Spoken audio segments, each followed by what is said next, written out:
welcome, 1,000 welcomes. And we're meditating today. The topic is Pure Love is Real. And it's step 1 of 8 steps to live the realization of pure love. And so to help with that, we began, and I'm just renewing the invitation in case anyone came in late or in case a reminder is always welcome. But we began by setting aside our concepts that we have about pure love. So set aside like any expectations of what pure love looks like or what pure love is, and allow ourselves to come into contact with the reality of pure love. And so the reality of pure love, and this is according to many teachings in many traditions, the reality of pure love is that pure love is already here. So pure love is beingness. Pure love is the energy of quiet prior even to the arising of light. And that in turn is what takes form as all of us. And so another way to say that is pure love is every cell of your body. Pure love is the wonderful hairs or lack of hairs on your head. Pure love is your sense of humor, your ability to laugh out loud.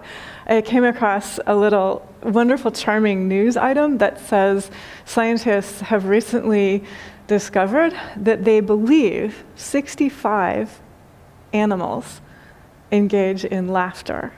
So it's not only humans that engage in play vocalization to signal cooperation, to signal friendliness, but scientists now believe that they've identified laughter in 65 animals, which is so amazing. If you just think of it as like these waves of good humor and mirth and friendliness and cooperation emitting from humans, but also from so many different animals as well. And there's even I believe he was an Italian 15th century philosopher who had this awareness that the divine itself is waves of gracious laughter. And so the energy that is this whole universe, no, it doesn't feel like it all the time, but the energy that is this whole universe is gracious laughter. And obviously this is the sort of warm, good-humored, good-hearted, kind, laughing with, not laughing at. And so we're inviting ourselves to connect with that. That's part of the real. That energy of mirthfulness and joy, that innocent, pure laughter, which signals friendliness and cooperation and freedom and that kind of exuberant expressiveness, and is common to humans and to 65 other animals, part of the energy of the real. So we're setting aside our limited ideas about what pure love is, and we're inviting ourselves to come into contact with beingness. So what that means is that pure love is there, has been there, and will be there every moment of our human existence. So sometimes this is clearly, palpably, directly felt within our awareness. And I will be the first to acknowledge, in human experience, sometimes it doesn't really feel like we're in contact with pure love. And so have good-humored awareness that both of those are part of what it is to move through time and space. And we're inviting ourselves to disidentify with limitations. When we disidentify with limitations, the yogis tell this again and again and again, it's possible always to be in contact with the real. It's possible always to be in contact with pure love.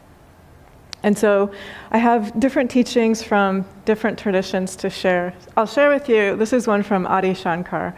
So Adi Shankar codified the non-dual teachings of awareness in the yogic tradition and founded the ancient Swami order. The universal Swami order, which we have at Awake Yoga Meditation, is a continuation and an expansion of that. So the universal Swami order that we have here is open to people of all genders. You can be married, you can be not married, and you are welcome to join if you have an inner pure commitment to sharing the teachings the way that they are shared at Awake Yoga Meditation. So Adi Shankar codified these teachings of non-dual awareness, codified these recognitions that not only is pure love real, but it is possible while in this amazing human body, experiencing these amazing human emotions and these incredible human thoughts, it's possible to live the realization of pure love. And so one of the teachings that he has, and it's one that, will just make me cry with happiness because it's so true. He says, disidentify with limitations. Be absorbed in the all-pervading one. Like water into water, space into space, light into light. Let yourself be absorbed. And so I'm going to work directly with that before I go on and read the next part of his teaching. So within each of us, within the heart of each of us, and I'm inviting us to open and directly feel this, there is an imperishable flame. And just see if right now you can open in your own heart and feel there is an imperishable flame. That is you. That is always you.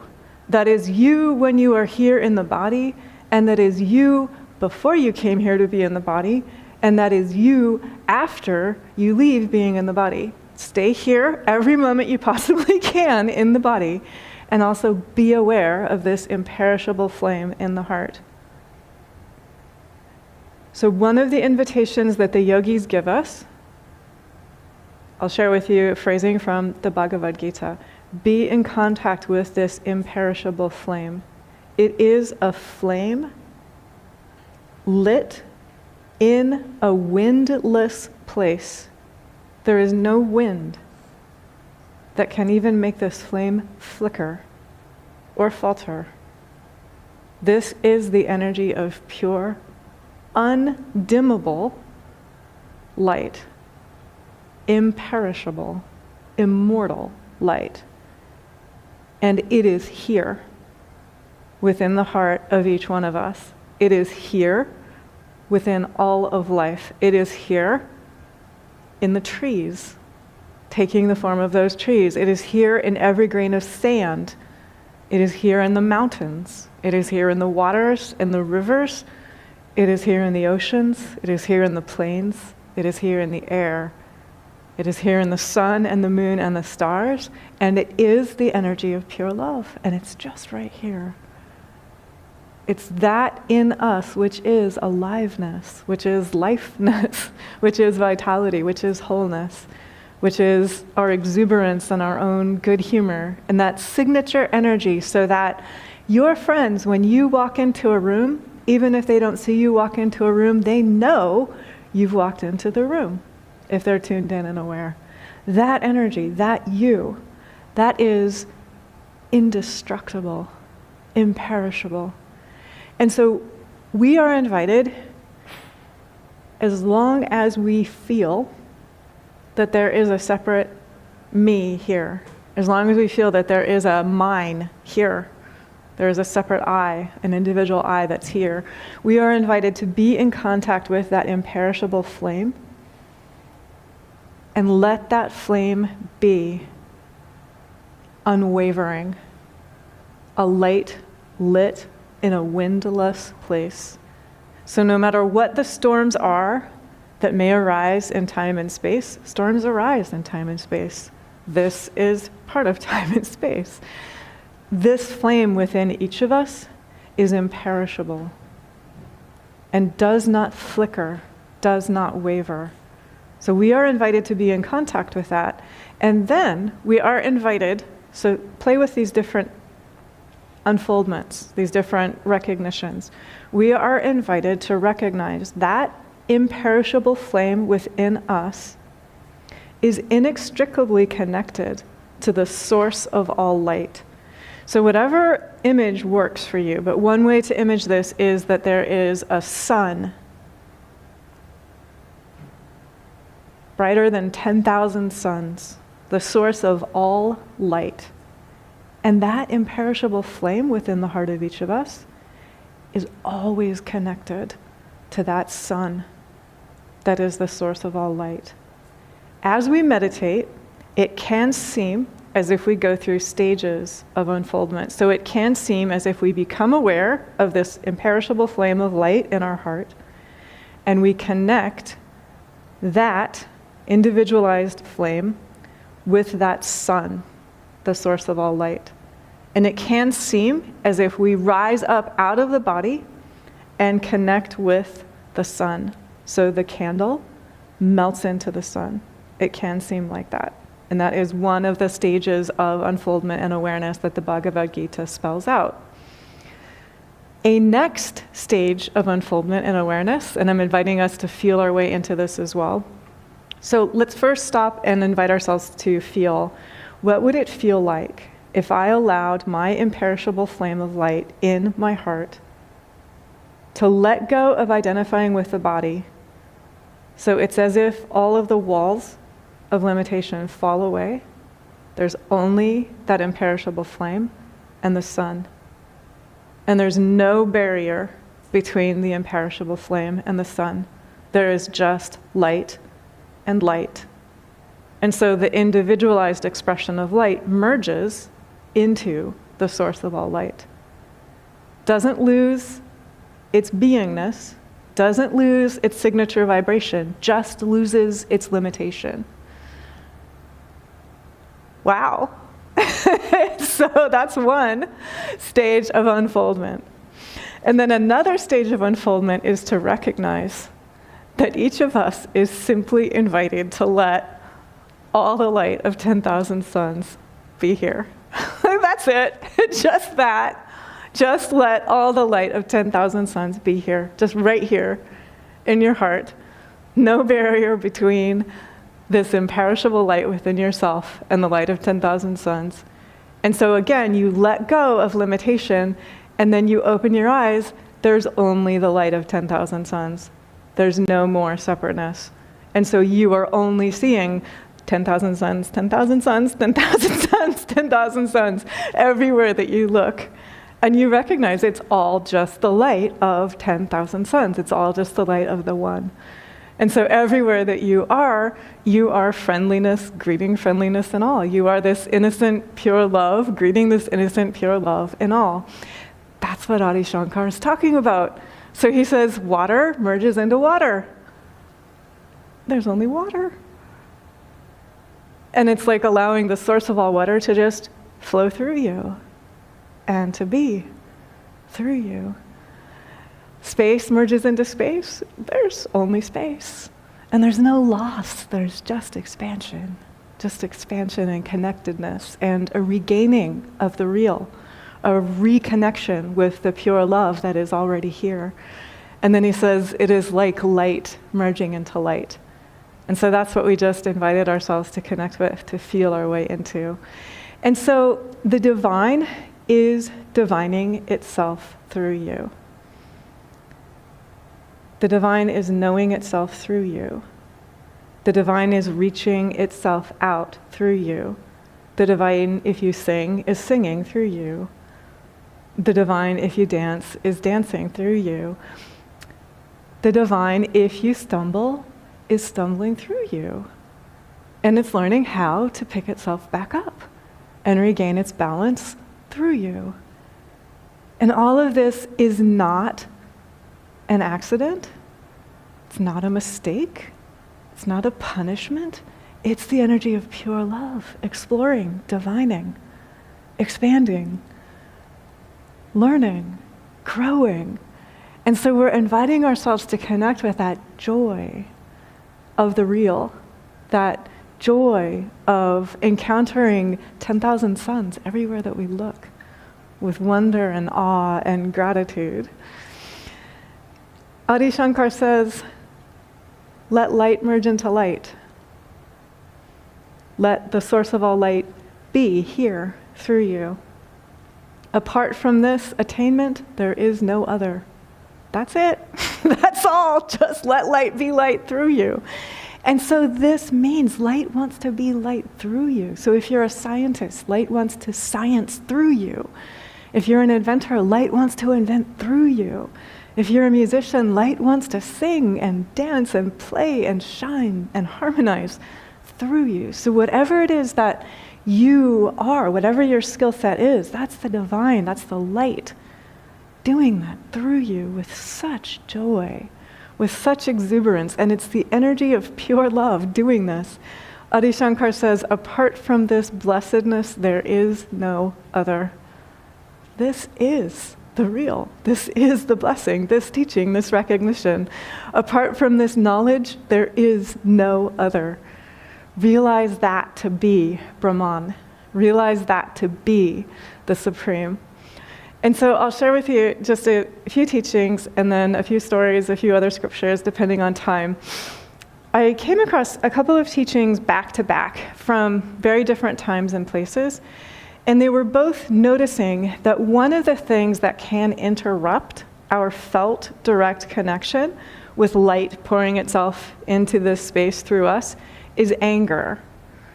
So Julian of Norwich says that anger, it does not come from God to us.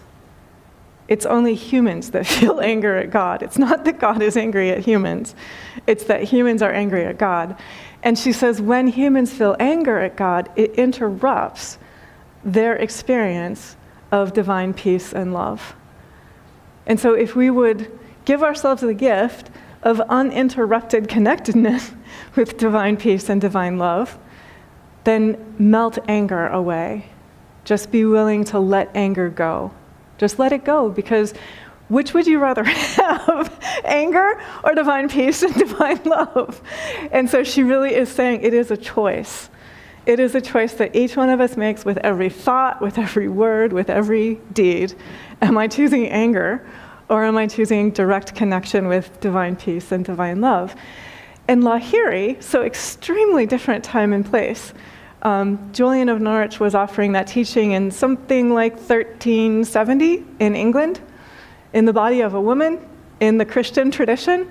And then you have Lahiri many centuries later, so mid-1800s roughly, in India, in the yogic tradition, and he says the same thing. He says anger does not help you be in contact with Brahman. So he says, if you want to be in contact with the Supreme, let go of anger. And his particular recommendation is to practice humility and respect toward the divine in all. And just kind of notice, it works. Like if you practice humility and respect toward the divine in all, there's no room for anger. So practicing humility and respect toward the divine in all melts away the hard shells around ego that allow anger to arise. And it puts us back into contact with that uninterrupted divine peace and divine love that Julian of Norwich is recommending. So I have a funny story for you. You may have seen this because it was making its way around some of the online news platforms recently. And I'm inviting you to enjoy the funny story, but also to tune in to which of the characters in this story do I most feel like at the moment. So 20 years ago, these two doctors of veterinary medicine met, and the context in which they met, they were working with tortoises. Okay, so fast forward 20 years, and they're getting married. So maybe they moved at tortoise speed, deciding to get married, and they have a pet tortoise. So you all know the actor Tom Selleck. Their pet tortoise is named Tom Shellick. So they decide to get married, and they make their pet tortoise their ring bearer. And so it takes the humans in the wedding party seconds to walk down the aisle. It takes the tortoise, Tom Shellick, 3 minutes to walk down the aisle. And so, which do you feel like? Do you feel like you're I'm waiting 20 years to unite my heart with the divine? Do you feel like I'm walking down the aisle in a few seconds to unite my heart with the divine? Do you feel like I'm walking down the aisle at tortoise speed taking 3 minutes to unite my heart with the divine. So just play with it and have fun. A couple of other details that made me laugh out loud. So the way that they enticed their tortoise to walk down the aisle in a straight line, usually the tortoise just eats dry things like hay, but it loves strawberries. So they left a little trail of strawberries up the aisle. And the tortoise very subtly traced up the aisle eating the strawberries. And so this is what the divine does. The divine helps us follow pure sweetness to reach the divine. And notice also, everyone makes it. Everyone reaches the divine. Whether it takes them 20 years or a few seconds or 3 minutes, everyone reaches the divine. It's unavoidable. And so enjoy and keep your sense of humor. One other funny thing that made me laugh out loud, they said, so keep in mind, they're leaving this trail of strawberries up the aisle for the tortoise to follow. And they said they had a small concern that there might be guests at their wedding who were wearing open-toed shoes with painted nails that looked like strawberries. So they were a little concerned their tortoise might chomp on the toes of some of their guests. But it didn't happen. The tortoise just ate the strawberries and made its way to the front of the aisle. And so it always happens. It is inevitable. We will meet the divine, and we don't have to wait. And so we've been sort of reflecting throughout this entire meditation on ways in which we can meet the divine right now. So one is giving ourselves permission to know and to notice and to appreciate. Pure love is real. Pure love is already here. So I'm going to give just a second. Silently ask yourself, how do I feel when I allow myself to notice and appreciate all of the ways in which pure love is already here?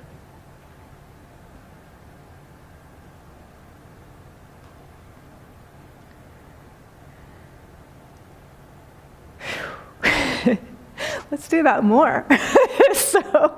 So just notice that if we give ourselves permission to be aware with gratitude, with exuberant gladness of the presence of pure love, we become more and more and more aware of all of the ways in which pure love is everywhere.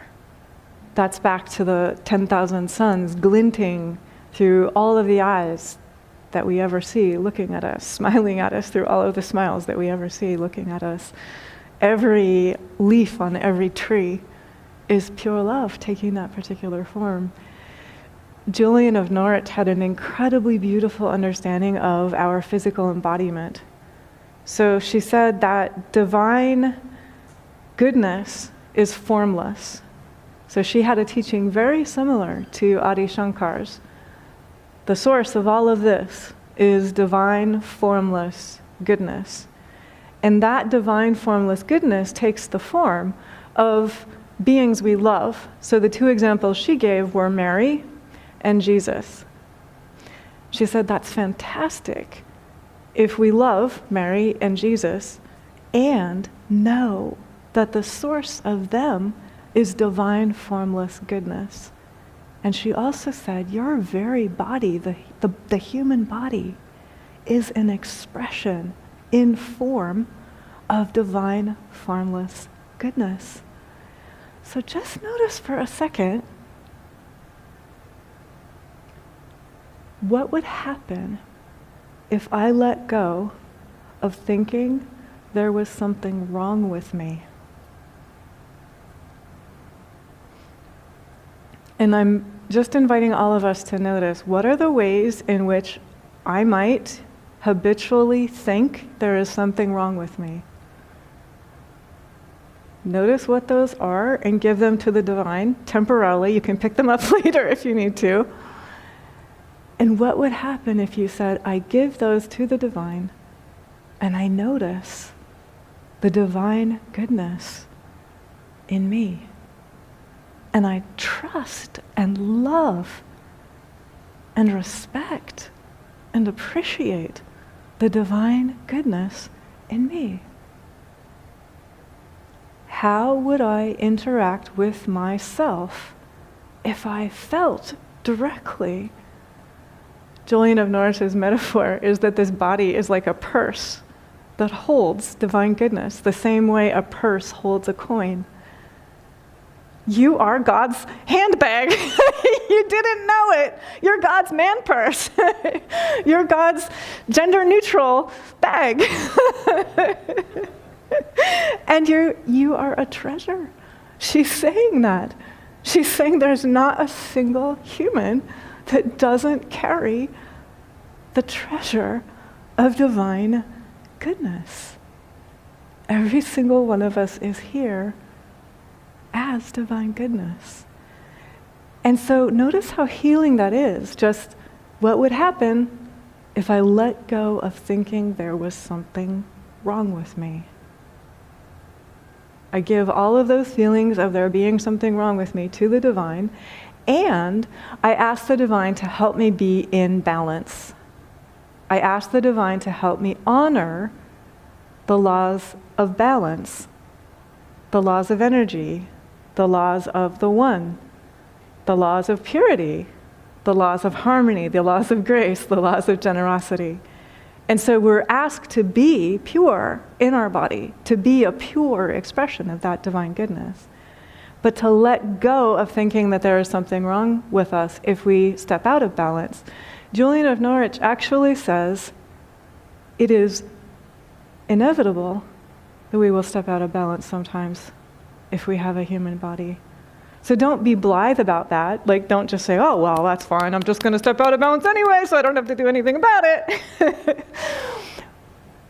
Be steadfast in your intention, in your motive, in your actions, in your thoughts, in your words, in your deeds, in your continually coming into that willingness to be a pure expression, a pure handbag for the divine, a pure vehicle for that formless divine goodness. But notice, if we go out of balance, our invitation is to bring ourselves back into balance. And so let's give ourselves that invitation. I give myself invitation to be pure divine goodness in my body, letting go of thinking there is anything wrong with my body. I give my body an invitation to be a pure, harmonious, balanced expression of divine goodness. I give my heart permission to be a pure, balanced, harmonious expression of divine goodness. I give my mind and my life permission to be a pure, harmonious, balanced expression of divine goodness. And to continually make that choice, as often as we notice ourselves stepping out of balance, bring yourself back into balance. Bring yourself back into the reality of pure love. And know that every human who has ever been here in a body has gotten to make this choice until it becomes established, until the energy patterns become that there is only the one. There's only the light of 10,000 suns, and the light of 10,000 suns dissolves the separateness of the I, the me, the mine. That's not there anymore. There's only the thee. There's only the thine. There's only the one. So until we get there, step by step, I am imperishable light in my heart. I connect with that imperishable light. It is light in a windless place. Even if there are storms outwardly, even if there are human emotions or human thought patterns, this light is imperishable, and it is light in a windless place. I give myself permission to offer that light unto the source of all light. So the image there is, I give permission for the candle to merge with 10,000 suns. And then a next step is I give permission for 10,000 suns to just be here through me, sciencing through me if I'm an artist, singing through me if I'm a singer, dancing through me if I'm a dancer. Whatever it is that we make, making that through me. Whatever it is that we share, sharing that through me. And knowing that that's the creative energy, like that's the wholeness, that's the allness, that's the energy of pure love. Also remembering no matter how long it takes, it can take decades, it can take years, it can take seconds, it can take 3 minutes for us to reach that awareness, that sort of consummation where, as Adi Shankar says, water merges into water, space merges into space, light merges into light. We all get there. It is absolutely inevitable. Whether we are moving at tortoise speed, whether we are waltzing or dancing, in whatever way we are moving towards the divine, it is pure love that is moving in us and with us and through us and as us. So each of us is giving permission for the divine to activate that in us, to activate our felt direct awareness of that, and then to share that reality everywhere that we are, everywhere that we go. Thank God, and God bless us all.